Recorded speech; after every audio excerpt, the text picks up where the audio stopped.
archaeological findings prove the accuracy of Scripture, not its inaccuracy. That is very true. Because I think a lot of us live true. in fear that the more that gets discovered, the more inaccurate the Bible appears. But your argument is just the opposite. Just the so opposite. we just have 2 minutes. Just I know. I wish I had an hour now, and I could just trot out one I'll example go for lunch, after another. So.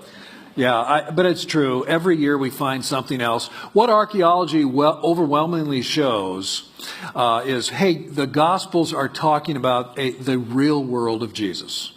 And in some cases we make finds that are stunning confirmations of certain details. But in general, archaeology just shows that the Gospels have verisimilitude. They really are talking about a real place, a real time, real people, real events. And it was right there, the time of Jesus.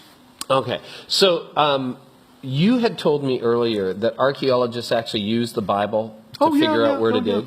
Yeah, you won't find an archaeologist in Israel digging without reference to Matthew, Mark, Luke, John, and the book of Acts, and Josephus, the Jewish historian. Those are the key texts. No archaeologist uses the Gospel of Thomas or the Gnostic Gospels. They'd be laughed out of the discipline. They use the Gospels because they have found them to be reliable. They know where to dig and how to interpret what they dig up. And that's just the way it is. They may be Jewish, they may be agnostic, they may be Christian, of any stripe. It doesn't matter. They all use Matthew, Mark, Luke, John, book of Acts. I can prove that. If you want an example of that, a book edited by James Charlesworth, professor at Princeton Theological Seminary. Okay, so not some podunk school, Princeton, James Charlesworth, and it's entitled Jesus and Archaeology. 31 contributors, 8 or 9 of them Jewish, not Christian at all, about 10 of them professional archaeologists, the rest either Bible scholars or historians. You turn to the back, the index of the ancient texts that are cited in doing the work. The Gospels, Matthew, Mark, Luke, John, and the book of Acts are cited over 1,000 times in this book.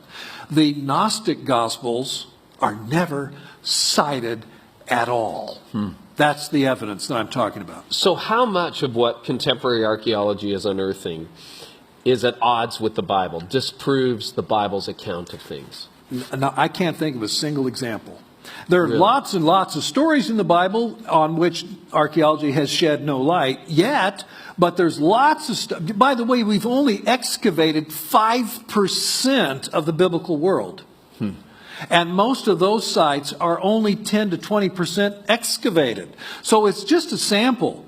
And as we keep digging and keep looking, and it's going to go on for who knows how many centuries, as we keep going, we just, that's right. Oh, we used to think, some skeptics used to think that was a myth. Oh, it turns out it's a real thing.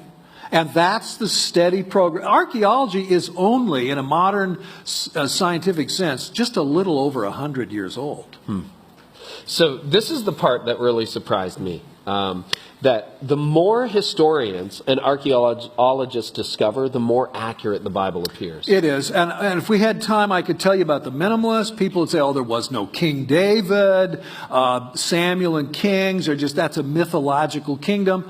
They have been terribly embarrassed the last 20 years because we have found an ancient inscription by the Syrians, not the Israelites, referring to King David. And the excavations in Jerusalem and elsewhere continue to show that these old stories in the books of Samuel and Kings actually are talking about real things. Wow.